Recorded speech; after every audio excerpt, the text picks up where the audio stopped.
So guys, we're a couple of days away from Tisha B'Av, and I just want to tell you guys that, every year, as I'm sure,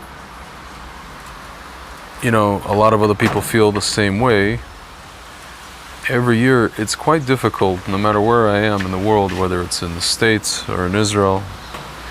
It's very difficult for me to, internalize and I guess relate with the idea that,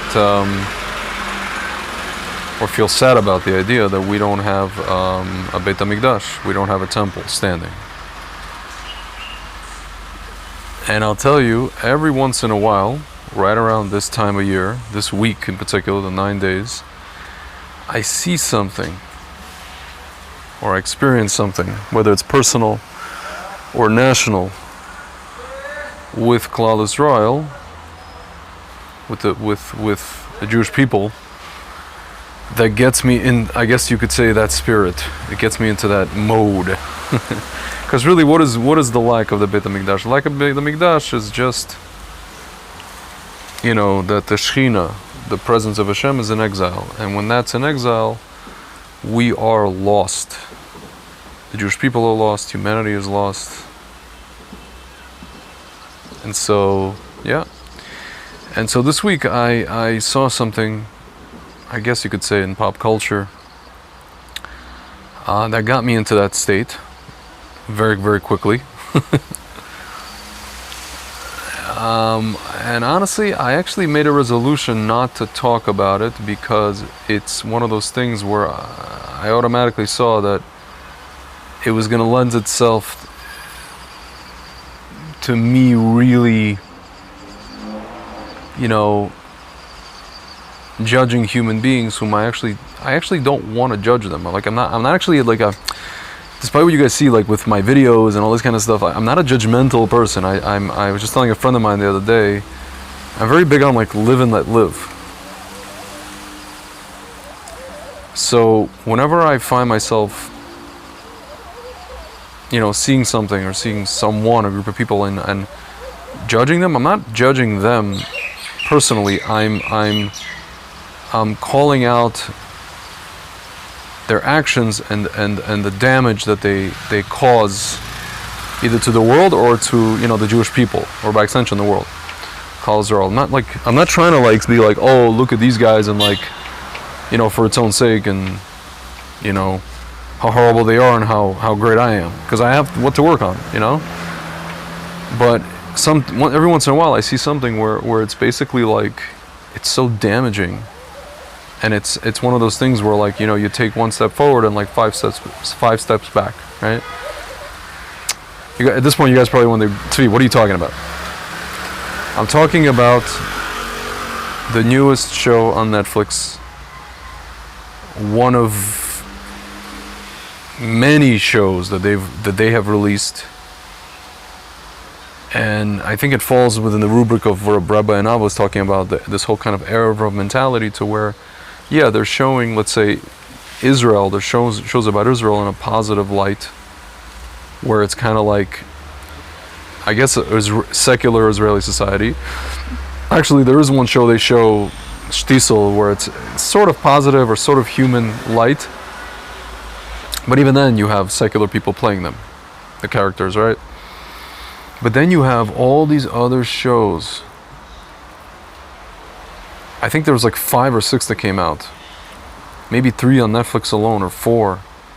Talking about or showing people, real people, who grew up in the Orthodox Jewish world, and then, as we say, went off the derech, and are now just walking around and saying horrible things about the community, and how horrible it is, and how backwards it is, and how it's like troglodytes and backwards people and all these kind of things.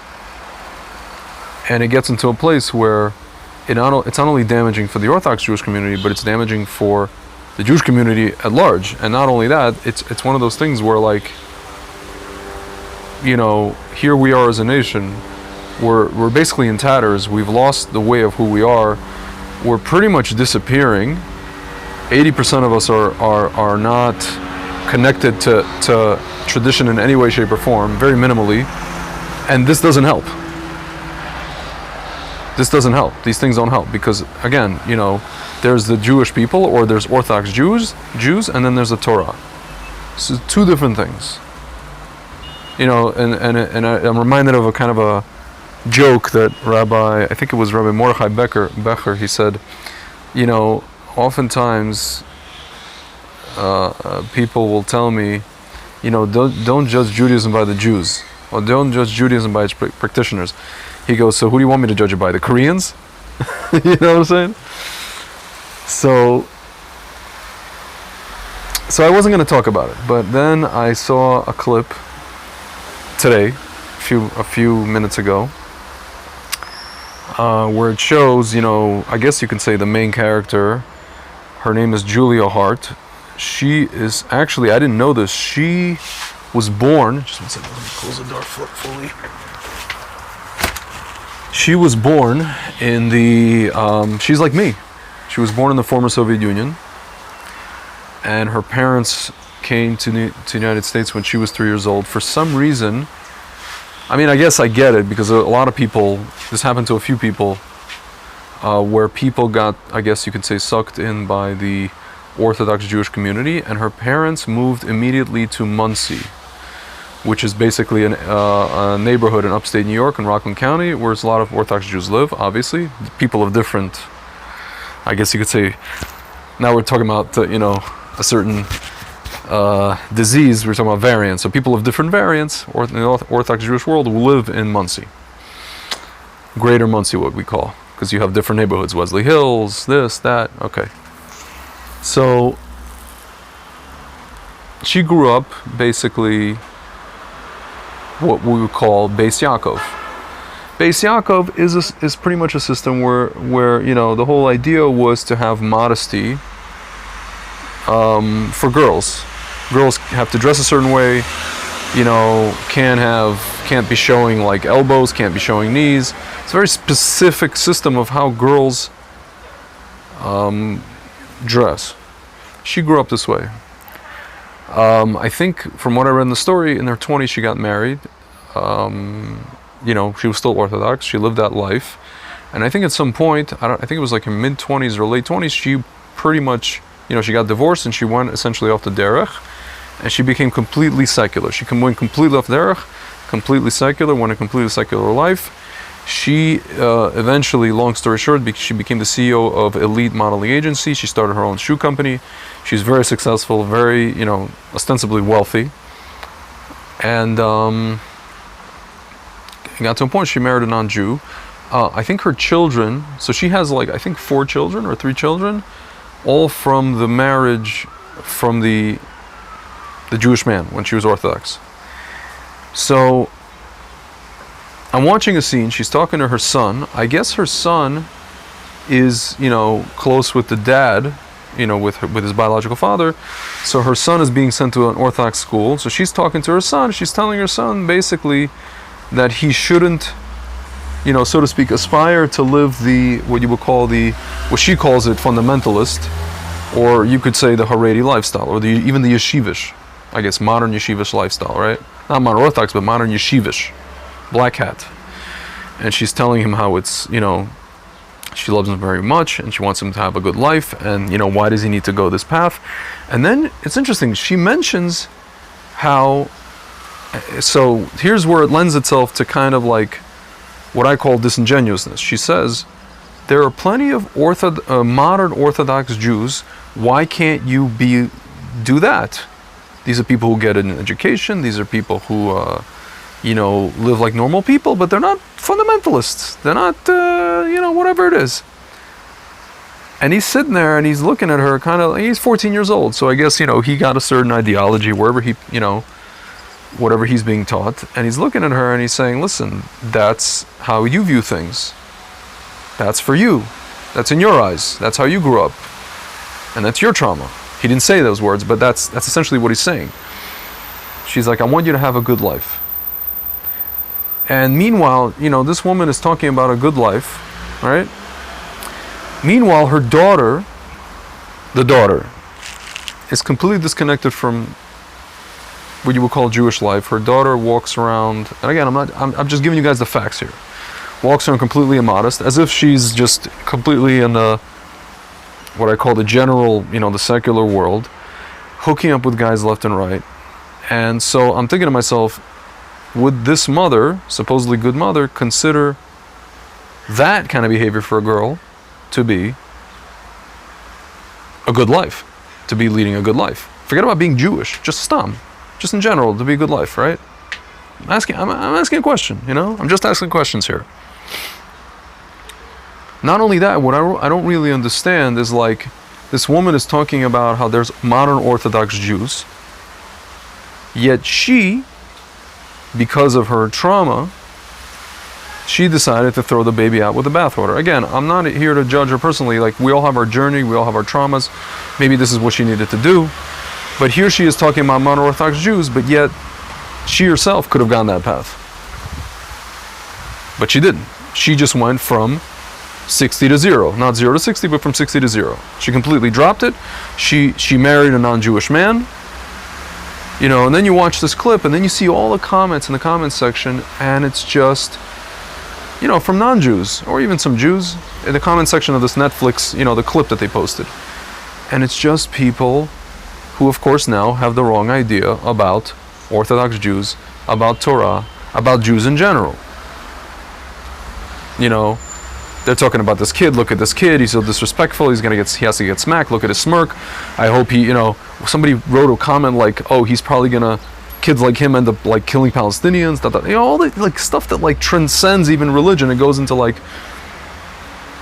people talking about Israel and Jewish life in general and the Torah. Somebody said, like, look at all this stuff about a Bronze Age BS from the Bronze Age. The typical, And I'm thinking to myself, all the work that we could be doing, showing people, and how sad it is that you have a guy like, I don't know if you guys seen Peter Santinello, a non-Jewish guy who goes into an Orthodox Jewish community and shows the beauty of Shabbos and the beauty of Jewish life, and how these people are not troglodytes, how people work, and how people, good people, and here you have, during the 9 days, you come out with this thing, how basically a Jewish woman is just, forgive my language, crapping all over her heritage, who basically dropped her life, and any hope we had of the 80% of the Jews who are disconnected from who they are to come back to any semblance of who they are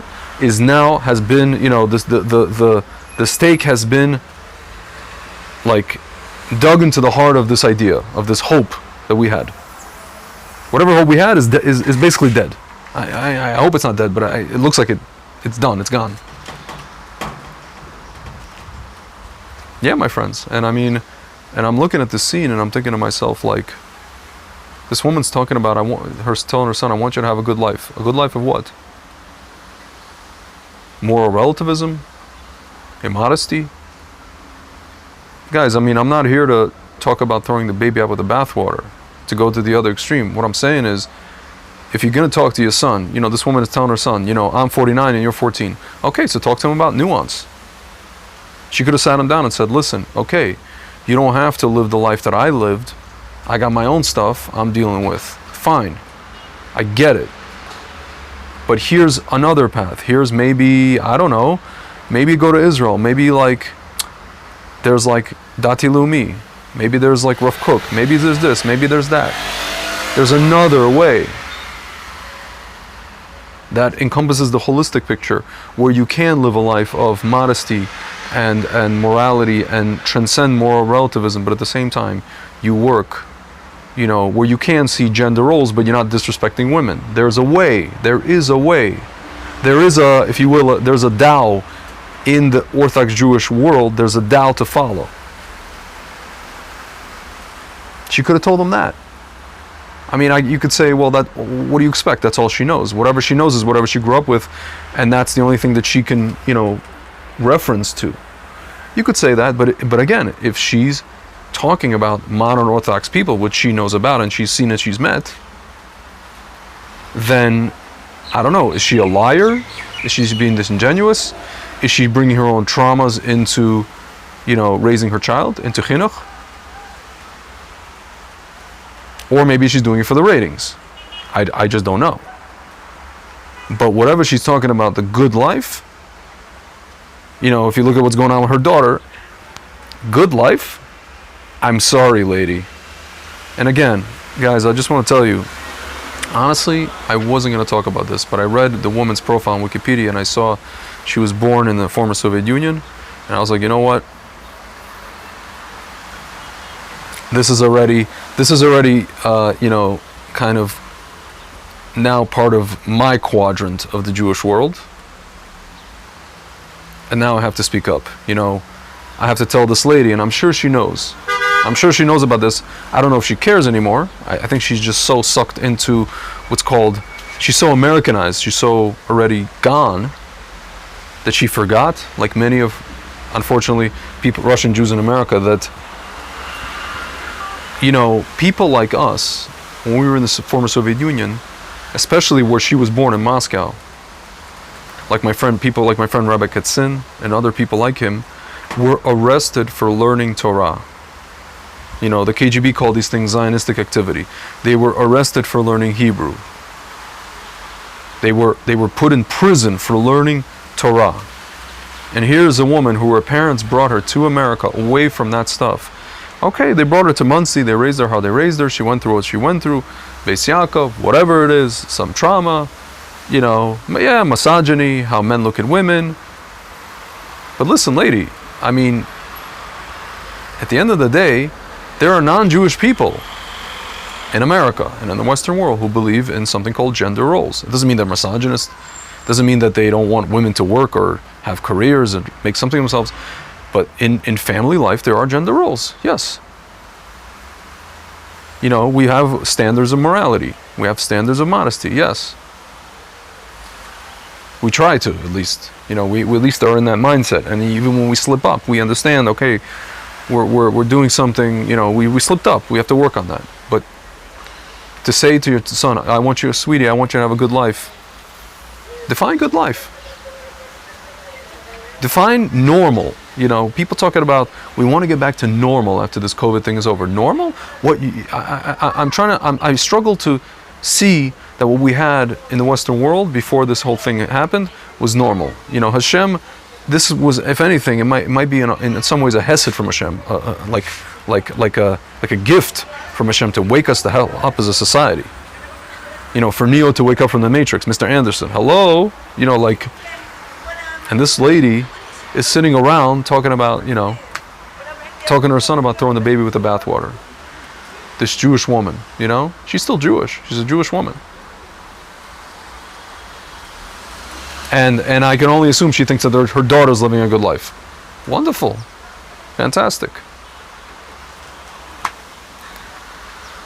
Hi, Shem Mishmor. So my friends, I really, I'm telling you, I was just talking to